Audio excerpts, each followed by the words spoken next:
going live. Hangout is live, and we are, come on, there it is, live. Hey, internet friend, MagicBrad, SynergyCafe, MagicBrad, SynergyCafe, and I hope you have your coffee today. I've got mine, and mine says, pick yourself, pick yourself. So today I'm picking myself to be on this because I don't have a guest. On Thursday, I've got a guest, someone that's going to talk about spirituality.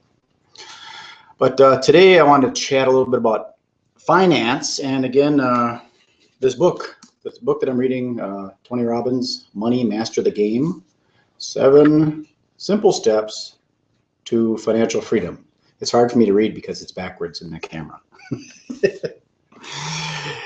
Anyways, yesterday I talked a little bit about career, and I wanted to touch on like 4 elements of Robert Kiyosaki's cash flow quadrant. I'm not sure why he calls it that, but 4 different elements of the employee versus self-employed versus the business owner or the investor.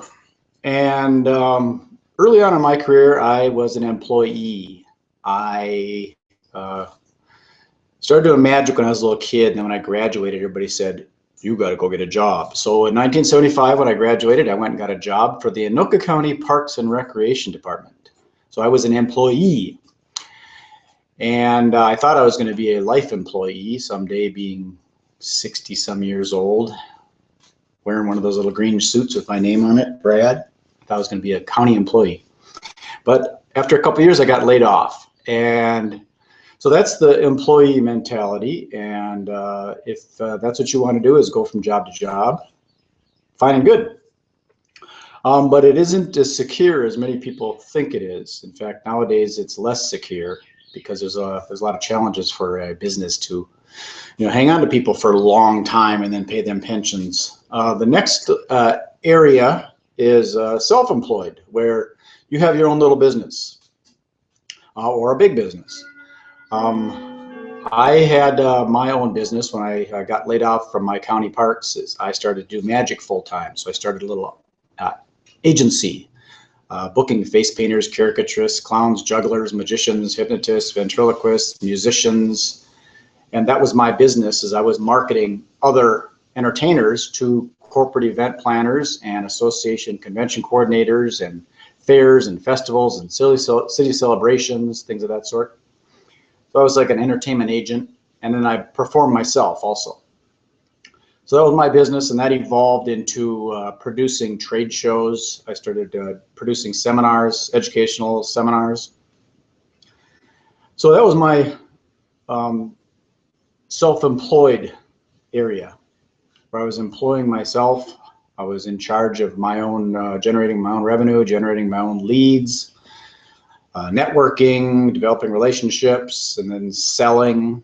Oftentimes I outsource that to someone else. I don't like the sales process myself. And then the next area you get into is similar to business owner or self-employed, is it's business owner, where you're actually the owner of the business and you have other people that you employ, managers and things of that sort. And with this model, as far as being a business owner, you can schedule like 3 months off and take off somewhere if the business is going good and you've outsourced it. So you've got managers that are taking care of things and making sure all the employees are doing their jobs. And you can run that somewhat from remote as a business owner. And I'm somewhat in that area now, where I have my internet marketing education business, and I outsource stuff to like, it's a lot easier now with the internet because you can outsource traffic and advertising to someone else. And I still have to run my own business. I still have to do these videos and things as far as marketing and letting people know what it is I do, so then maybe they want to join my organization and work with me in Synergy. It's all about Synergy. But I use my phone a lot, so I'm mobile. And I was going to show you something that you might find kind of interesting. Is when I do these videos, sometimes I just plug in my little earpiece and the earbud thing, and then it's got this little microphone. See that little microphone right in the center there? I don't know if you can see that. See that little microphone thing right by my mouth? Then I put this in here, and that way I've got the microphone right by my mouth, and I hold this out and do these little arm videos. This is a lot more better sound quality when you're out doing these videos because you've got the microphone right by your mouth instead of having to travel all the way to the phone microphone. So that's just a little tip, little sidebar. Sorry, I distracted myself. So we've got the employee, self-employed, the business owner, then there's the investor. And an investor, some people look at it as this big confusing thing, and it can be when you're dealing with stocks and bonds and things of that sort. In fact, in this book that Tony Robbins talks about, there's a lot of myths and things within the stock market where people think that being on all the time and moving your investments around, I guess from what Tony's saying is a lot of those people aren't that successful when they're moving stuff around all the time. It's really more slow and steady wins the race kind of thing, where you invest your money into a solid investment and let it ride, because every business, Apple, Microsoft, McDonald's, they all do this. But if you stick with them for the long haul, it's going to be more successful down the road. And he talks a lot about fees and things that a lot of stock brokers and such charge, that actually you start losing money because they're charging so much in fees. And he gives some really good tips in here about where to select different financial advisors where they don't have fees. They work differently. And there's websites and things in here. So I'm still learning about all this stuff, and I'll do a disclaimer. I'm not a tax advisor or a financial advisor or a tax advisor. So read the book, do your own research. You always should do your own research. I always thought on a birth certificate, it should say, I'm responsible for my own actions. Then we wouldn't need lawyers, would we? Anyways, so that's investor. But it's not just investing your money, it's also investing your time. Where do you invest your time so that you can maximize your profits and maximize your usage of time? So are you spending it playing Candy Crush on Facebook, or are you spending your time drinking beer at the bar? Unless that's what you want to do. I don't drink anymore, so I'm clean and sober. Okay. I'm long enough into this video, I think. So those are the elements of the financial world.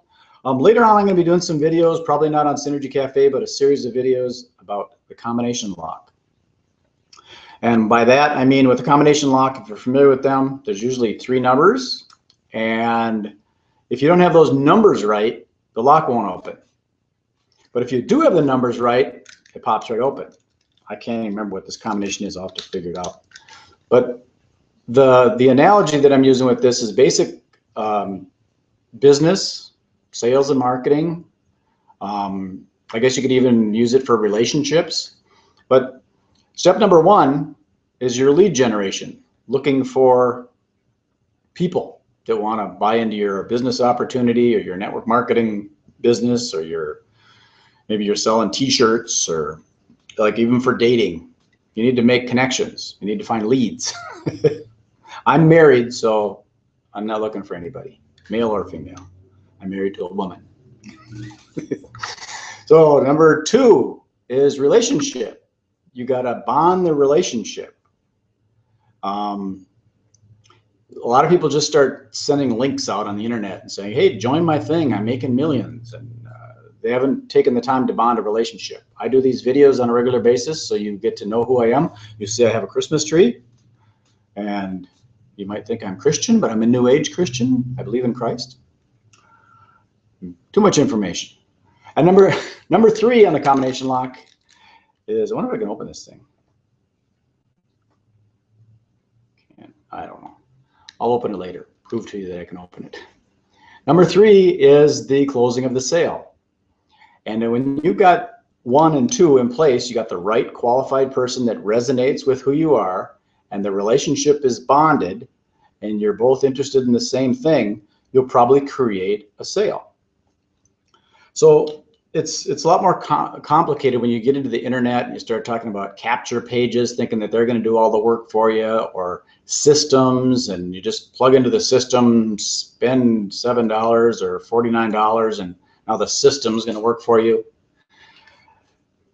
Maybe, but you got to have all the combination perfectly right. And I work in a couple different programs, and these programs don't just work like that. Otherwise, everybody'd be doing it. You got to have the right combination. So it's basically plant the seed, nurture the plant, harvest the fruit. That's the essence of it. But you need to plant the right seed in the right space, in the right garden, and you need to nurture that plant so that the seed sprouts or the plant grows, and eventually it will blossom, and then the fruit will come out. It takes time for it to ripen. So now you're about to close the sale, and you can pull the fruit right off the vine. So it is easy if you have the right combination. Anyways, enough. I'm going to stop the broadcast. This is MagicBrad signing off, SynergyCafe. If you want to get together with me and collaborate, cooperate, and synergize, and 1 + 1 = 11. That's one of the numbers on here is 11. I remember now. Okay, I'm going to open that lock someday soon. So stay tuned. Peace, love, and happiness. MagicBrad signing off. It's Tuesday. Enjoy your week.